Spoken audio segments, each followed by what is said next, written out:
Assalamualaikum warahmatullahi wabarakatuh. Waalaikumsalam warahmatullahi wabarakatuh. Asyhadu an la ilaha illallah wa asyhadu anna Muhammadar Rasulullah la haula wa la quwwata illa billah. Marilah kita panjatkan puji syukur kehadirat Allah Subhanahu wa taala, berkat rahmat, hidayah dan karunia-Nya kita dapat berkumpul di live presentation pada hari ini dengan keadaan sehat walafiat. Shalawat serta salam kita haturkan kepada junjungan besar kita Nabi Muhammad Sallallahu Alaihi Wasallam. Berkat beliau Allah kita bisa menikmati cahaya dunia yang indah yaitu Islam. Pada kesempatan ini, izinkan Bapak Ibu semua saya akan mempresentasikan aksi nyata mengenai penerapan budaya positif di lingkungan sekolah. Sebelum saya mempresentasikan, saya perkenalkan terlebih dahulu diri saya. Nama saya Eri Febriansyah, sarjana pendidikan, calon guru penggerak angkatan 10 dari SMK Muhammadiyah 1 Palembang. Pada video kali ini, kalau diperhatikan aksi nyata penerapan konsep inti dari budaya positif yang akan diterapkan di lingkungan sekolah kita semua. Kalau kita perhatikan, apa sih yang disebut tergerak, bergerak, dan menggerakkan? Itu dulu, nanti kita bahas mengenai penerapan konsep inti. Tergerak itu awalan dorongan dari orang. Contohnya saya memberikan aksi nyata untuk praktek baik untuk Bapak Ibu. Mungkin tergerak hatinya untuk mengikuti program guru penggerak berikutnya. Setelah Bapak Ibu semua mulai ada rasa tergerak untuk mengikuti, maka timbul bergerak. Bergerak itu timbul dari hati sendiri, bukan dorongan dari orang lain, tetapi dari hati sendiri karena melihat aksi nyata yang dilakukan oleh teman-teman kita semua, calon guru penggerak di angkatan sebelumnya. Setelah bergerak, maka menggerakkan. Menggerakkan ini dalam artian setelah kita mengikuti program guru penggerak, maka ada penerapannya, ada aksi nyatanya yang harus didesiminasikan dengan teman-teman rekan sejawat semua yang minimal ada di sekolah. Sebagai contoh pada hari ini, saya mulai menggerakkan komunitas yang ada di sekolah minimal 10 orang. Terima kasih Bapak Ibu semua telah tertarik untuk mengikuti aksi nyata yang saya lakukan. Pada aksi nyata yang saya akan jelaskan berikut, ada 7 materi yang akan saya jelaskan. Yang pertama, perubahan paradigma belajar. Yang kedua, disiplin positif dan nilai-nilai kebajikan universal. Yang ketiga, motivasi, penghargaan, hukuman, dan restitusi. Yang keempat, ini yang harus kita ketahui sebagai minimal sebagai wali kelas atau guru yang mengajar di kelas harus tahu mengenai keyakinan kelas. Yang kelima, kebutuhan dasar manusia dan dunia berkualitas. Yang keenam, 5 posisi kontrol seorang pendidik. Yang terakhir, segitiga restitusi. Maka pada kesempatan pertama ini, izinkan saya Bapak Ibu semua menjelaskan mengenai perubahan paradigma belajar. Ini yang penting dulu. Sebelum kita mengikuti program yang lain, mengikuti pelatihan yang lain, kita rubah dulu pola pikir kita, paradigma kita mengenai cara kita belajar. Pada umumnya, paradigma belajar itu mungkin kita semua awalnya teacher center. Teacher center itu menempatkan guru sebagai satu-satunya sumber ilmu, menempatkan guru sebagai satu-satunya motivasi ataupun memberikan materi kepada siswa. Nah, kita bergeser, robahlah paradigma tersebut menjadi student center. Student center ini menempatkan peserta didik sebagai pusat belajar atau pendidikan yang berpusat pada murid sesuai yang disampaikan oleh Bapak Pendidikan kita Ki Hajar Dewantara. Ini yang sangat penting yang harus kita rubah. Sebelum yang lain, media yang interaktif ataupun yang apa, rubahlah dulu dari awalnya student stand Awalnya teacher center menjadi student center. Karena ini yang paling mendasar dari seorang guru dalam melakukan pendidikan dan pengajaran di sekolahnya. Yang kedua, yang umumnya, kalau dulu paradigma kita mengajarkan peserta didik berdasarkan kebutuhan sekolah, maka kita robah sekarang menjadi kebutuhan murid atau peserta didik. Kita SMK ini alhamdulillah sudah mengarah ke kebutuhan peserta didik dalam pembuatan kurikulumnya ataupun pengembangan kurikulumnya. Yang berikutnya, kalau dulu monoton, karena kenapa monoton? Guru itu adalah pusat ilmu. Kalau tidak dijelaskan guru, maka anak tidak bisa menjawab ataupun belajar secara mandiri. Media yang digunakan, ya monoton seperti itulah, tidak ada perubahan. Kalau dia CBSA catat buku sampai habis, maka sekarang globalnya menjadi interaktif pembelajarannya. Interaktif ini gunakan semua media yang ada di sekolah ataupun di luar sekolah. Sebagai contoh, pembelajaran akuntansi itu tidak harus ada di dalam kelas terus. Bisa kita keluar atau ke bank mini atau melakukan kunjungan industri. Pak, boleh tidak kita belajar yang di tempat yang tidak ada hubungannya dengan akuntansi? Kami pengen belajar di Taman Polda, boleh tidak? Silakan. Tapi lihat materinya. Jangan kita materi menghitung bunga bank, kita ke Taman Polda, salah satu. Nah, ini paradigma yang harus kita robah dari awal. Ini paradigma belajar yang harus kita robah dari sekarang. Kalau tidak ada perubahan ini, maka pendidikan Indonesia tidak akan lebih baik daripada sekarang. Yang berikutnya, disiplin positif dan nilai-nilai universal, kebajikan universal. Mungkin ada yang terngiang di dalam pikiran, disiplin itu harus taat pada aturan. Benar? Benar? Pasti terpikirnya harus mentaati peraturan peserta didik yang tidak pernah melanggar aturan, padahal itu pengertian disiplin yang salah berdasarkan ini. Disiplin positif, unsur utama dalam terwujudnya budaya positif yang kita cita-citakan di sekolah kita. Ada yang berpendapat disiplin positif itu, mereka berpendapat bahwa kalau sejak anak-anak bisa disiplin pasti akan bisa belajar atau pintar. Anak yang disiplin itu akan pintar katanya. Ada juga yang berpendapat bahwa mendisiplinkan anak-anak adalah bagian yang paling menantang dari pekerjaan seorang guru. Mendisiplinkan. Ada juga kebanyakan guru juga akan menghubungkan kata disiplin dengan kata tertib, peraturan, keteraturan, dan sebagainya. Padahal itu semua tidak ada kaitannya. Maka kalau mendengarkan disiplin positif bukan berarti peserta didik itu tertib, taat pada aturan ataupun peraturan. Nah, kalau kita perhatikan, ini menurut Ki Hajar Dewantara, disiplin positif itu di mana ada kemerdekaan. Kemerdekaan ini kebebasan dalam berpikir anak. Disitulah harus ada disiplin yang kuat. Sungguh pun disiplin itu bersifat disiplin atau disiplin diri sendiri dulu. Disiplin itu harus tumbuh dari dia, bukan dari dorongan orang. Disiplin yaitu kita sendiri yang mewajibkan dengan sekeras-kerasnya harus tumbuh dulu di dalam diri.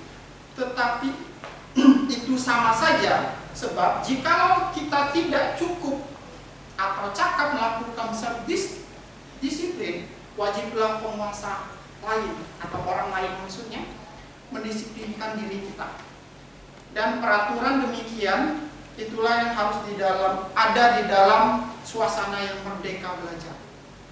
Di situ Ki Hajar Dewantara menyatakan bahwa untuk mencapai nilai kemerdekaan atau konteks pendidikan kita saat ini untuk menciptakan murid yang merdeka, syarat utamanya, ini syarat utamanya, harus ada disiplin yang kuat. Ingat, disiplin yang kuat itu bukan dorongan dari orang guru, tapi harus dorongan dari dalam diri kita sendiri.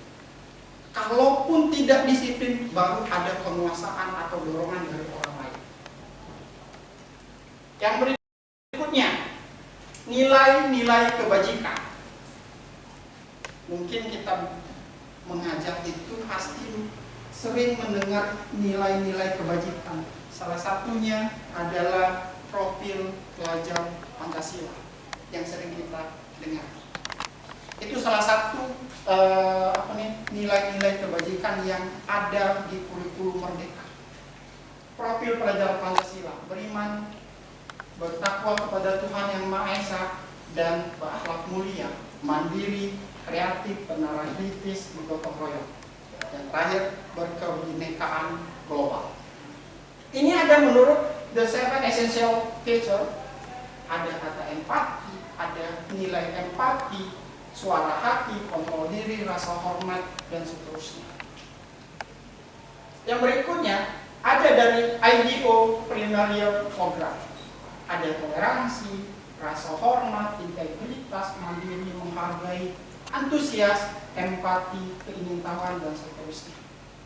Nah, nilai ini, nilai kebajikan ini harus sebagai seorang guru harus ditanamkan kepada peserta didiknya. Ya, harus ditanamkan kepada peserta didiknya.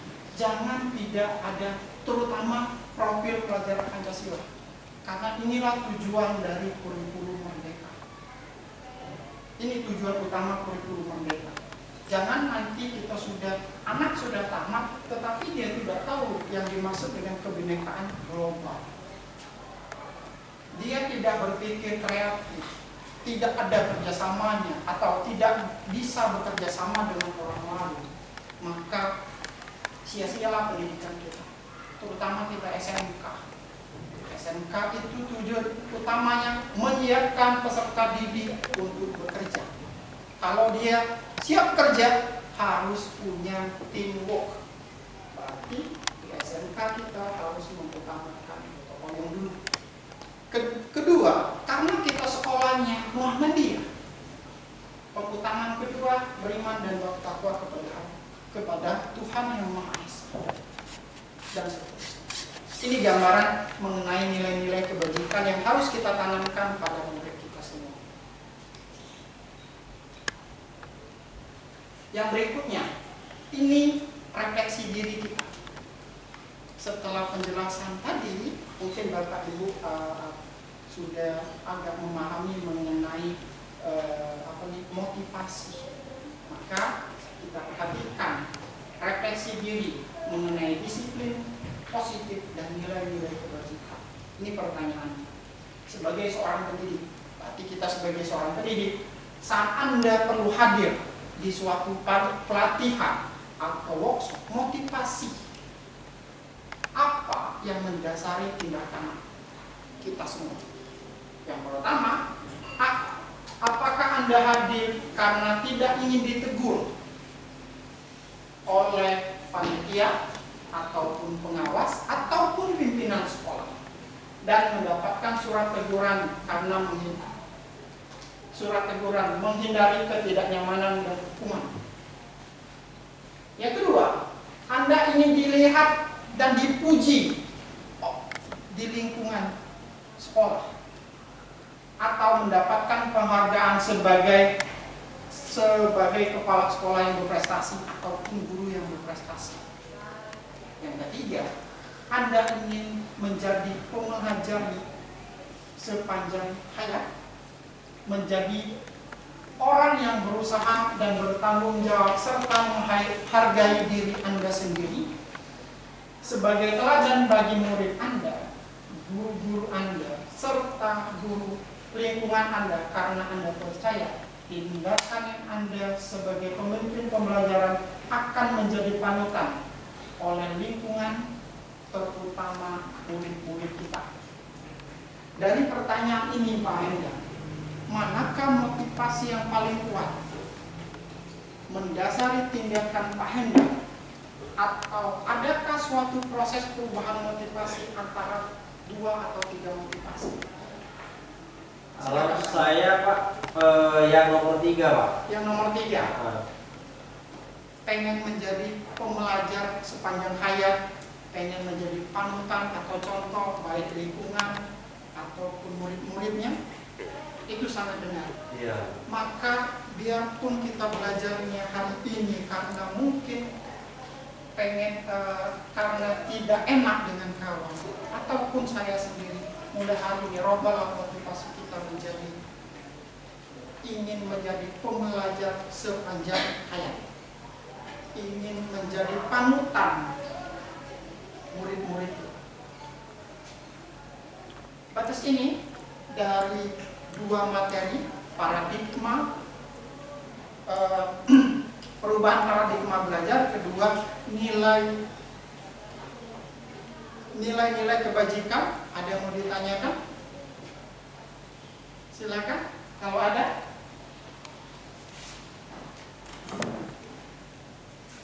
Sudah paham Pak? Sudah paham, alhamdulillah. Kita lanjut kalau sudah paham. Sekarang materi yang ketiga. Materi yang ketiga itu tentang motivasi, penghargaan, hukuman, konsekuensi, dan restitusi. Ini harus kita tahu dan pahami ini. Banyak yang salah mengartikan antara konsekuensi dengan hukuman, agak sulit membedakan. Ada juga penghargaan ini, hati-hati. Kalau anak terlalu sering diberi hadiah atau disanjung, maka menyebabkan anak itu satu bisa malas. Nanti kita bahas lebih lanjut. Maka kita hati-hati dalam memberikan motivasi, penghargaan, hukuman, konsekuensi, dan restitusi. Yang pertama kita bahas motivasi perilaku manusia. Menurut Dean Goosen dalam bukunya ada 3 motivasi yang mendasari manusia. Yang pertama ini untuk menghindari ketidaknyamanan atau hukuman. Seperti pertanyaan pertama tadi, jawaban yang pertama tadi. Karena kita tidak mau ditegur, karena kita tidak mau kenapa-napa. Ini motivasi pertama, untuk menghindari ketidaknyamanan atau hukuman. Yang kedua, untuk mendapatkan imbalan atau penghargaan dari orang lain. Ini jawaban refleksi diri kita yang kedua tadi.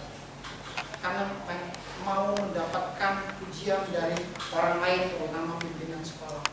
Yang ketiga, untuk menjadi orang yang mereka inginkan dan menghargai diri sendiri dan nilai-nilai yang mereka percaya. Ini sesuai yang tadi yang Pak Hendra pilih tadi, yaitu pembelajar sepanjang hayat, menjadi contoh murid-muridnya, menghargai waktu, menjadi guru yang dapat dicontoh oleh muridnya. Nah, dari 3 perilaku manusia, motivasi perilaku manusia menurut Dean Goosen ini, maka kita bisa menarik sebuah kesimpulan bahwa motivasi itu jangan karena orang lain. Motivasi itu jangan karena mau dapatkan pujian. Motivasi itu mulailah dari kita sendiri untuk memperbaiki diri. Ya. Yang berikutnya, hukuman, konsekuensi, dan restitusi. Ini kita perhatikan, ada 3. Hukuman bersifat tidak terencana atau tiba-tiba dan satu arah, serta belum disepakati bersama. Ini kata hukuman. Harus kita pahami. Bersifat tidak rencana, tiba-tiba, satu arah, dan tidak ada kesepakatan antara guru dengan siswa ataupun pimpinan sekolah dengan siswa. Yang kedua, konsekuensi. Konsekuensi itu terencana atau sudah disepakati, sudah dibahas dan disetujui oleh murid dan guru. Tapi konsekuensi itu biasanya dalam bentuk peraturan atau tata tertib yang telah disahkan oleh kepala sekolah. Ini yang terakhir, restitusi. Proses kolaborasi kolaborasi yang mengajarkan murid untuk mencari solusinya, untuk menyelesaikan masalah mereka dan membantu murid berpikir tentang orang seperti apa yang mereka inginkan dan bagaimana mereka harus memperlakukan orang lain. Ini restitusi. Mungkin Bapak Ibu baru dengar kata restitusi. Padahal restitusi ini sangat penting dan harus kita jalankan di sekolah. Yang berikutnya, kita perhatikan perbedaan antara hukuman, konsekuensi, dan restitusi. Sebagai contoh, hukuman, murid belajar menyembunyikan kesalahan. Kalau ada murid salah, dia akan menyembunyikan kesalahan dia sendiri, didiamkannya. Kalau konsekuensi, murid atau anak belajar taat pada aturan. Restitusi, murid belajar memecahkan masalah. Ini sebagai contoh. Ini banyak. Atau yang lain, awas, ini kata hukuman. Ini banyak yang sering kita ucapkan sebagai guru. Awas kalau dilakukan lagi ya, nanti saya hukum ulang atau saya marah. Ini yang sering kita lakukan. Kalau kita menggunakan kalimat konsekuensi dalam hukum, lakukan apa yang saya katakan. Kalau dia kalimat untuk restitusi, apakah hal ini yang sesungguhnya ingin kamu lakukan? Beda kalau kalimat ini mengancam. Kalimat ini untuk taat pada aturan. Kalau yang ini untuk mencari masalah atau melakukan validasi kesalahan.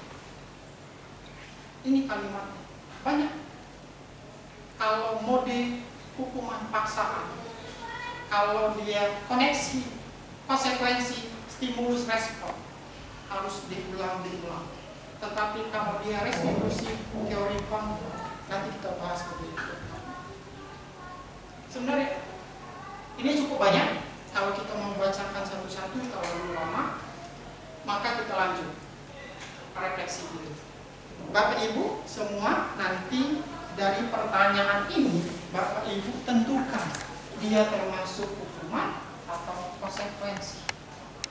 Pertanyaan pertama, lari mengelilingi lapangan basket 2 kali karena terlambat hadir di sekolah, hukuman atau konsekuensi? Hukuman. Benar. Karena kenapa? Hukuman ini lari di lapangan biasanya tidak tertulis dan tidak terencana atau tidak ada kesepakatan. Yang berikutnya, yang kedua, membersihkan coretan yang dibuatnya di atas meja. Hukuman atau konsekuensi? Konsekuensi. Ya benar, konsekuensi. Biasanya sesuai dengan peraturan kita di sekolah, mencoret dinding meja harus membersihkannya. Itu tercantum di peraturan tata tertib sekolah kita. Maka dia termasuk konsekuensi. Yang berikutnya, murid diminta untuk push up 15 kali karena tidak menggunakan masker ke sekolah. Konsekuensi atau hukuman? Hukuman, jelas. Karena pasti ini tidak terencana. Biasanya kalau tidak menggunakan masker, pulang, bukan disuruh push up. Yang kita buat, yang ada di tata tertib sekolah, kalau tidak menggunakan masker 2021-2022 disuruh pulang, bukan disuruh push up. Yang keempat, berjemur di lapangan basket pukul 12 siang karena mengobrol dengan teman. Konsekuensi atau hukuman? Hukuman. Kenapa? Ada yang bisa jawab? Kenapa dia disebut hukuman?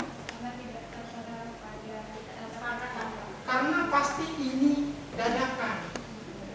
Tidak ada atau tidak terencana, ya, atau kondisional. Ini benar. Ini hukuman. Yang kelima, membersihkan tumpahan air di atas meja karena tersenggol pada saat belajar, hukuman atau konsekuensi. Konsekuensi ini termasuk hukuman atau konsekuensi. Hukuman. Kenapa dia hukuman? Karena tidak mungkin ini ada di dalam tata tertib sekolah. Tidak mungkin si detail itu peraturan. Pasti ini sifatnya tidak terencana. Biarpun tidak tertulis, biasanya kalau anak pasti akan sadar diri kalau dia menumpahkan air di atas meja ini, pasti dia buru-buru untuk membersihkannya. Yang terakhir, mencatat 100 kali di dalam buku kalimat, yaitu saya tidak akan terlambat lagi karena terlambat datang ke sekolah. Hukuman atau konsekuensi? Konsekuensi. Karena kita di sekolah ada yang terlambat disuruh nyalin 100 kali. Tapi kalau di sekolah kita disuruh menyalin jus 30. Ya. Berarti ini termasuk konsekuensi, bukan hukuman, karena dia sudah direncanakan dari awal, sudah disepakati bersama. Yang berikutnya, ini yang penting. Banyak kita terjebak dari penghargaan. Menurut Cole mengemukakan baik penghargaan maupun hukuman adalah cara-cara mengontrol perilaku seorang yang menghancurkan potensi. Menghancurkan potensi, bukan meninggikan potensi anak ataupun mengangkat anak, tapi menghancurkan potensi untuk pembelajaran yang sesungguhnya, atau dengan kata lain dihukum oleh penghargaan. Banyak kita misal, kalau kita sering memberikan penghargaan kepada anak yang pintar, seandainya ranking 1, dia dapat sesuatu, itu memberikan dampak terhadap siswa lain, maka disebut dihukum oleh penghargaan. Nanti kita lebih jelas. Nah, ini dampak dari penghargaan. Pertama, pengaruh jangka panjang dan jangka pendek.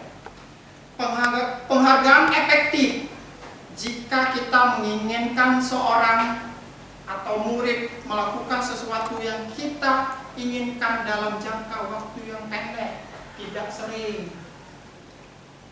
Maksudnya, kita memberikan hadiah kepada anak. Jangan setiap kali kita mengajar dapat hadiah. Karena kenapa? Kalau dia belajar karena bukan mencari ilmu tapi pengennya mendapatkan hadiah, maka dia belajarnya nanti banyak terjadi kesalahan. Jika kita menggunakan penghargaan lagi dan lagi, maka orang tersebut akan tergantung pada penghargaan yang diberikan serta kehilangan motivasi dalam belajar. Karena apa? Kalau anak kita ada menjawab pertanyaan benar, kasih hadiah, menjawab pertanyaan, kasih hadiah, maka ujung-ujungnya mereka belajar bukan mencari ilmu, tetapi mencari hadiah atau penghargaan yang diberikan oleh guru.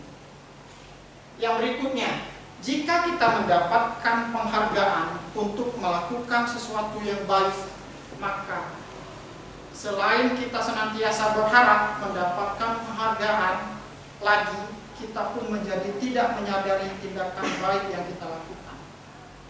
Sebagai contoh, kalau kita mendapat lomba guru sampai juara 1, ya, juara 1 kita lupa karena pengen mendapatkan penghargaan dari kepala sekolah ataupun pimpinan, kita lupa esensi kita mendapatkan penghargaan itu apa?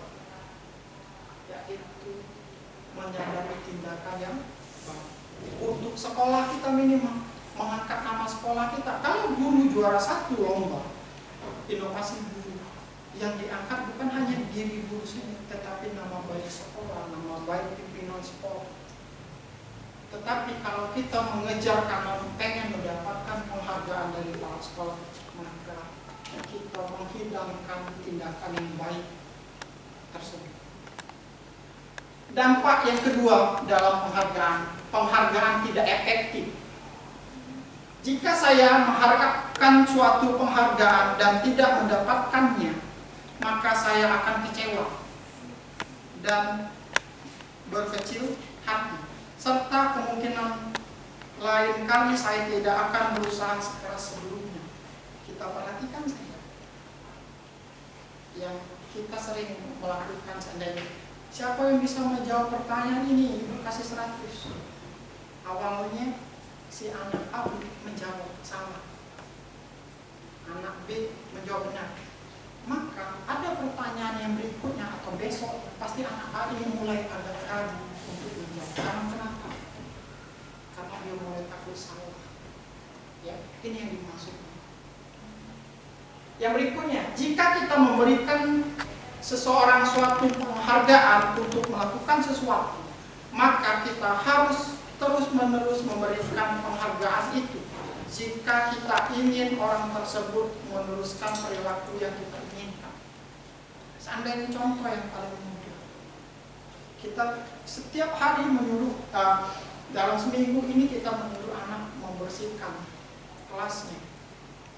Minggu kedua kita stop.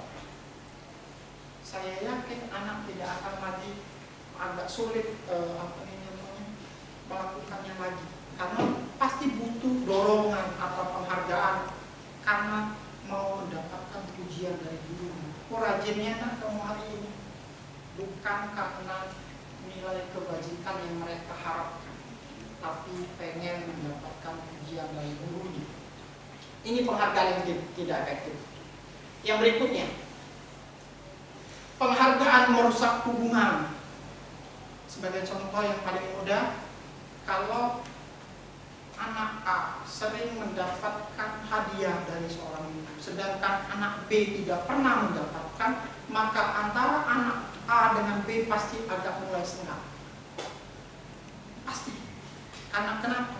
Anak B ini yang tidak pernah menjawab pertanyaan, dia mulai menganggap dirinya bodoh atau tidak mampu, maka dia mulai menjauh dari anak A itu. Itu yang disebut merusak hubungan. Kedua, antara guru dengan siswa juga bisa menyebabkan rusak hubungan. Sebagai contoh, kita sering memberikan hadiah, tetapi ujung-ujungnya 3 minggu kemudian kebetulan kita tidak memberikan penghargaan, maka nanti akan jadi omongan peserta didik. Pasti akan ditanya, Bu, mana hadiah saya? Bu, mana pujian dan seterusnya. Itu yang dimaksud merusak hubungan. Penghargaan mengurangi ketepatan. Perhatikan saja kita Bapak Ibu, anak menjawab itu kadang karena dia pengen mengharapkan hadiah kecepatan. Tunjuk tangan, tidak tahu benar atau salah. Ujungnya apa? Nyenggol dikit kata ibunya, ya sudah benar. Ya sudah, itu yang bahaya. Seharusnya kalau benar-benar, kalau salah-salah. Jangan ya sudah, anggap benar. Maka itu yang disebut mengurangi ketepatan. Yang berikutnya, penghargaan menurunkan kualitas. Sebagai contoh tadi, seharusnya salah kita, ya sudah, karena dia sudah mulai berani menjawab, kita anggap benar. Itu yang disebut mengurangi kualitas. Ya. Atau sebagai contoh, pengamatan yang dilakukan oleh sekelompok mahasiswa yang sedang kerja praktek di surat kabar universitas. Saat itu mereka sedang belajar menulis sebuah artikel tentang sebuah judul berita utama. Seiring waktu, mahasiswa tersebut semakin mampu bekerja dengan tepat dan cepat. Kemudian ada beberapa mahasiswa yang dibayar untuk setiap judul berita utama yang mereka mampu hasilkan. Setelah beberapa lama, mahasiswa yang dibayar ini hasil kinerjanya berhenti berkembang. Kenapa? Karena dia bekerja bukan karena pengen belajar tadi, tapi karena mengharapkan imbalan atau hadiah, minimal penghargaan. Pasti berhenti berkembang. Karena kenapa? Kalau kita sering memberi penghargaan, biasanya jarang memberikan masukan. Jarang memberikan masukan. Kita tidak enak mengkritiknya. Oh, ini nak salah. Kalau kita ngomong kan tidak pernah mengkritiknya, maka anak mulai down dengan kita, mulai menjauh. Itulah yang disebut dengan menurunkan kualitas. Yang berikutnya, penghargaan mematikan kreativitas. Sebagai contoh, murid-murid diminta berpikir mengenai hadiah atau penghargaan yang bisa mereka dapatkan bila berhasil menulis sebuah puisi. Kreativitas kelompok murid-murid ini menjadi berkurang dibandingkan dengan yang tidak diberitahukan tentang hadiah. Karena kenapa? Biasanya kata kita bahas tadi sebelumnya, kalau kita memberikan iming-imingnya hadiah atau penghargaan, maka anak itu bukan mencari jawaban benar dan tepat, tetapi minimal jawab dulu. Ya?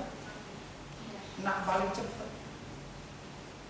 Nah, itulah yang disebut mengurangi kreativitas. Penelitian menunjukkan bahwa pekerja seni atau sebuah penulis cerita menjadi kurang kreatif bila dijanjikan sebuah hadiah atau penghargaan.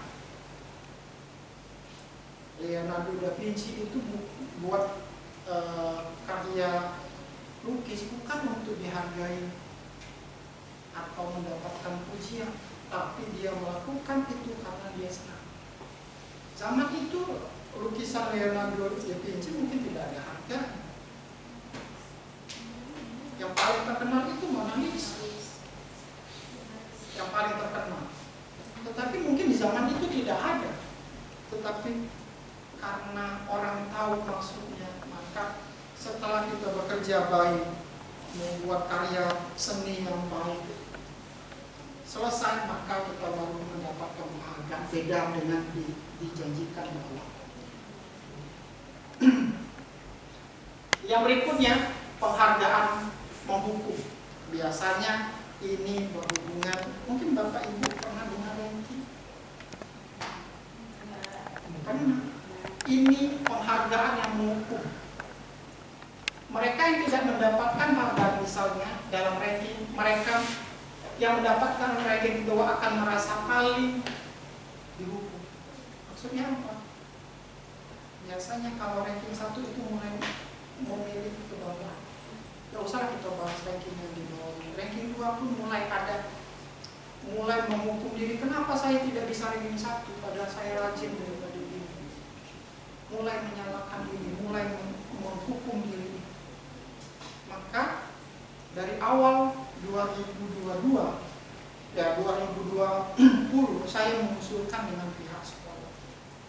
Tidak ada ranking, adanya nilai tertinggi. Nilai tertinggi itu permata pelajaran. Biar karena anak itu punya potensi masing-masing. Ranking itu kan rangkuman dari seluruh mata pelajaran. Tetapi tidak mungkin semua anak satu orang, bukan tidak mungkin, agak sulit menemukan satu anak semuanya bisa. Olahraga dia bagus, matematikanya bagus, bahasa Inggrisnya bagus, agak sulit. Tetapi ada anak yang A, matematikanya, ada yang anak B, olahraganya. Maka mulai dari ke depan kita harus menghilangkan itu, karena itu penghargaan yang menghukum. Itu baru ranking dulu. Bagaimana ranking terakhir? Bikin dia tambah malas. Ya sudah, saya sudah belajar kok masih ranking terakhir. Sedangkan pagi siang malam saya sudah belajar masih dapat ranking terakhir. Itu yang disebut penghargaan menghukum. Yang berikutnya, memberikan penghargaan atau hukuman adalah hal yang sama karena keduanya mencobakan mengendalikan perilaku. mengendalikan perilaku. Jika suatu penghargaan diharapkan, namun Anda tidak mendapatkannya, Anda akan merasa dihukum. Contohnya tadi, kalau kita hari ini kita memberikan hadiah dengan anak, besok kita buat latihan lagi, pasti ditagih oleh anak. Pasti ditagih.